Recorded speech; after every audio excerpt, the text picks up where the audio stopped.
ಸಂವಿಧಾನ ಶಿಲ್ಪಿ doctor B R. Ambedkar ಅವರ ಬಗ್ಗೆ ಅವಹೇಳನಕಾರಿಯಾಗಿ ಮಾತನಾಡಿರುವ ಕೇಂದ್ರ ಗೃಹ ಸಚಿವ ಅಮಿತ್ ಶಾ ವಿರುದ್ಧ ನಂಜನಗೂಡಿನಲ್ಲಿ ದಲಿತ ಸಂಘಟನೆಗಳ ಸಮನ್ವಯ ಸಮಿತಿಯ ಪದಾಧಿಕಾರಿಗಳು ಮೊಬೈಲ್ನಲ್ಲಿ ಅಂಬೇಡ್ಕರ್ ಅವರ ಭಾವಚಿತ್ರವನ್ನು ಹಿಡಿದು ಆಕ್ರೋಶವನ್ನು ವ್ಯಕ್ತಪಡಿಸಿದ್ದಾರೆ.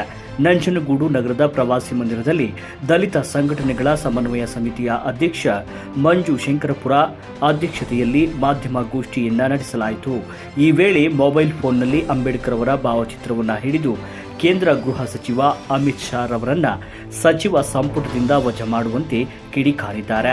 ಕೇಂದ್ರ ಗೃಹ ಸಚಿವ ಅಮಿತ್ ಶಾ ರವರು ಸದನದಲ್ಲಿ ಅಂಬೇಡ್ಕರ್ ಅವರ ಬಗ್ಗೆ ಅವಹೇಳನಕಾರಿಯಾಗಿ ಮಾತನಾಡಿರುವುದನ್ನು ನಾವು ತೀವ್ರವಾಗಿ ಖಂಡಿಸಿ ಇದೇ ಡಿಸೆಂಬರ್ 21ರಂದು ಶನಿವಾರ ನಂಜನಗೂಡಿನ ಅಂಬೇಡ್ಕರ್ ಪ್ರತಿಮೆ ಮುಂಭಾಗದಲ್ಲಿ ದಲಿತ ಸಂಘಟನೆಗಳ ಸಮನ್ವಯ ಸಮಿತಿಯಿಂದ ಉಗ್ರ ಹೋರಾಟವನ್ನು ನಡೆಸಲಾಗುತ್ತದೆ. ಆದ್ದರಿಂದ ಈ ಕೂಡಲೇ ಸಚಿವ ಸಂಪುಟದಿಂದ ವಜಾ ಮಾಡಬೇಕು, ರಾಷ್ಟ್ರದ್ರೋಹ ಪ್ರಕರಣವನ್ನು ದಾಖಲು ಮಾಡಿಕೊಳ್ಳಬೇಕು ಎಂದು ಎಚ್ಚರಿಕೆಯನ್ನು ನೀಡಿದ್ದಾರೆ.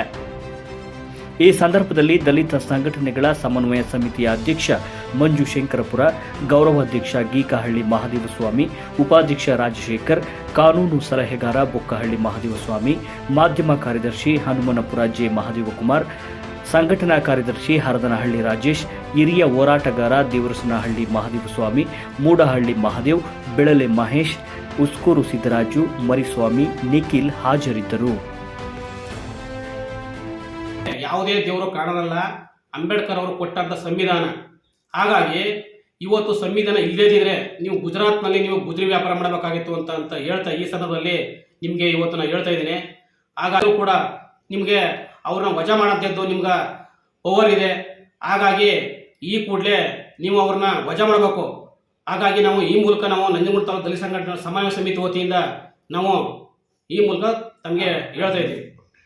ಸಭೆಯಲ್ಲಿ ಅದು ಅಧಿಕೃತ ಕಾರ್ಯಕ್ರಮದಲ್ಲಿ ಇದು ಘೋಷಣೆ ಮಾಡಿರುವುದು ದೇಶದ್ರೋಹ ಕೆಲಸ.